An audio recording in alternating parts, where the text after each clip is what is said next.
Perhaps it's been on two occasions now at the Wonders that where the batting hasn't quite gone according to plan. Thursday night tonight.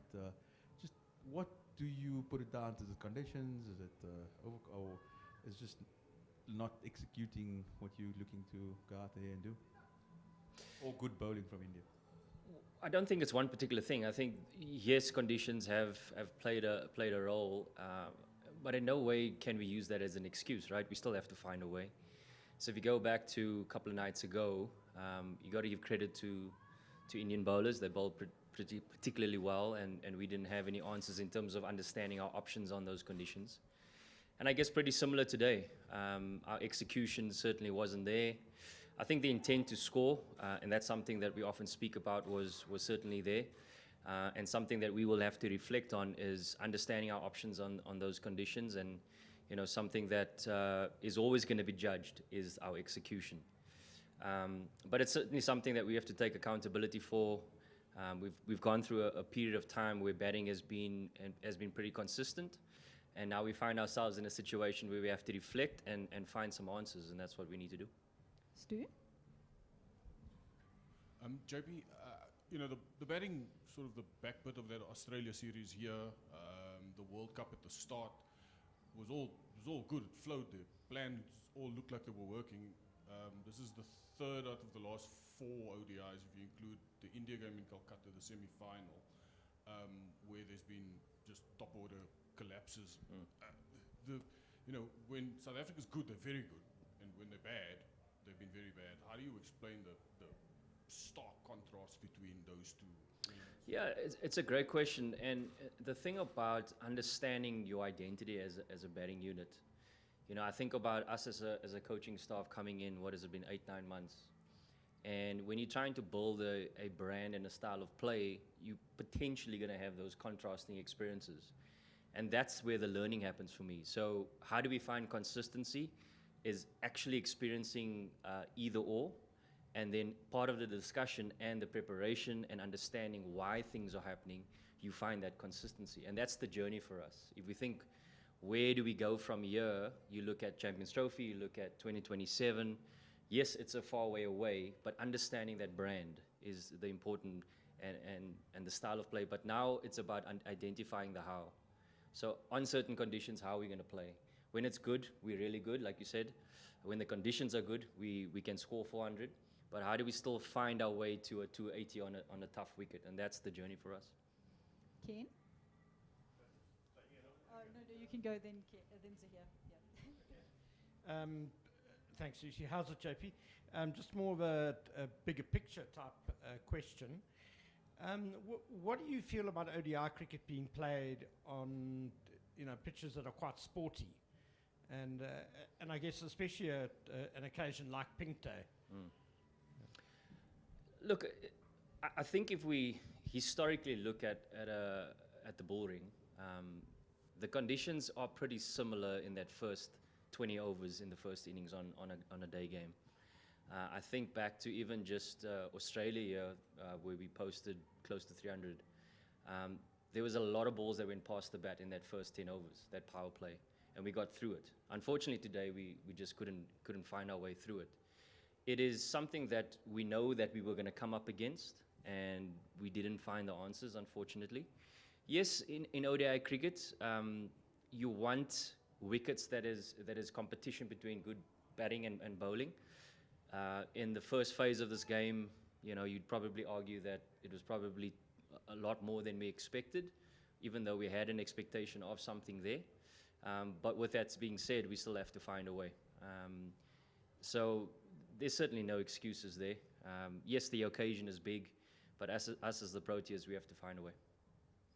Yeah, but just you've faulted against basically 2 different Indian attacks. One in Calcutta, one here. But what makes them as good as they are to get you 70 for 7, or for that matter?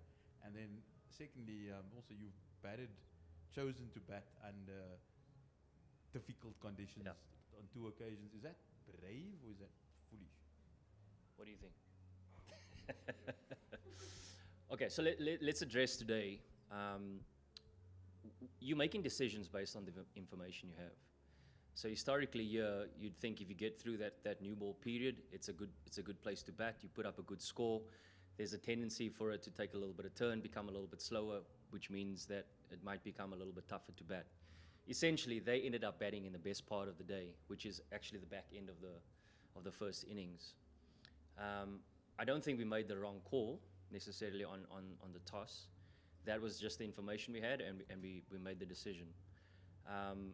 With regards to the previous game, again, information, right? So we're making decisions based on the information, the ground stats, what has it been like in previous games here. And when we're not executing, these questions are going to be asked. But for us, it's about understanding the intent, option, and execution was where do we reflect around that, and where can we be better? And that's essentially the questions we have to answer. Yeah. So the thing that stands out for me is consistency. So if you assess conditions and understand where the biggest threat is, right, you have to land the ball there consistently. And if you think of just today, that is what they did. Yes, I think of Arshdeep and his ability to swing the ball up front as well as nibble it. So he's asking those questions consistently. So you're always under pressure. And when you don't have those answers, today happens. So as a bowling unit, we can take a little bit out of that as well. How do we become a lot more consistent in asking those questions in whatever conditions they are? Assess it, understand where the threat is, and be consistent with it. Yeah. JP, following on that, there was no Shami, Bumrah, Siraj, the guys who played in the World Cup, and yet India comes with a new, almost inexperienced pace attack, and they surprises the host team. Is that surprising for you, especially because over the years, Indian team has been known to produce great batsmen, even the fast bowlers coming, different kind of fast bowlers. How do you look at that, and especially the way Arshdeep has evolved in the last 2 years, specifically from T20 bowler to ODI bowler now? No, I don't think it's surprising. I think we always knew that the skill set is there, not only from Arshdeep, but the rest of them as well. The question is always going to be, do we have the firepower to come up against that? And unfortunately today we didn't. Yes, you accept the fact that they probably had the best conditions, but again, find the answers, right? And I look at the resources that the Indian team have had over a period of time, understanding playing in the IPL, playing against some of the best players in the world, best batters in the world, and having an opportunity to improve their skill set against them. And that bodes well, obviously, when they come into the international scene, having played against many international cricketers and found some success. I mean, you just think about this tour that India has come to South Africa with. You have close to 45 players here currently. And that shows you the depth that India has, which has obviously worked in their favor. JP, if I'm not mistaken, it should be South Africa's fourth or fifth consecutive ODI loss against India. I could be corrected. But do you feel that there's a growing mental block in terms of playing India, because the losses in particular have been rather wide if you look back from that India tour, the World Cup, and this particular game? I mean, as a coach, I can't say that that's something that we consider. That's certainly not something that we've chatted about. For us, it's really about coming up against the conditions and the opposition and finding the right formula for us in terms of how we want to play the game. So my initial answer will be no. I've got no doubt come Tuesday, that we'll be putting up a big performance, no matter what we have to do first, what are the conditions. There's some great lessons for us, particularly as a batting unit, and that's something we'll reflect on and then hopefully put in a bigger performance. JP, just on a positive note, how pleased are you with a guy like Tony De Zorzi, just his third game? Obviously, he had the shock of 2 wickets falling in the second over, but he kept being aggressive, and he kind of had shifted the momentum a little bit. Yeah. Just before he got out, and then also maybe just a word on Andile Petlakwa, another guy who's not certain of his place. Sure. But showed what he can do in the lower order there. Yeah, when you think about Tony, he certainly has all the attributes to be consistent at this level. And what I really enjoyed, as you mentioned, they're still finding a way of scoring above 100 strike rate under those difficult circumstances. And I think it was what I really enjoyed was the conviction in his movement, conviction in his options, his clarity of commitment to his shots. And that's on the back of really good grinding performances that he's put in the domestic scene, particularly in one-day cricket. He's aggressive in nature, you know, in terms of how he wants to play the game. So it's exciting to see. I think there's some great prospects there when you think of the top of the order. From Andile's perspective, obviously somebody that has been around for many years, sort of floated in and out of the national team, and it's great to see him under that bit of extreme pressure in a way, still finding a way to transfer pressure. For us, momentum is an important thing to reflect on. We're always trying to gain it or maintain it. And, you know, the situation called for him to try and gain a little bit of momentum, and he found a way to do that with Nandre at the other side. So there's a positive there. And now it's about taking those opportunities and really making the most of it.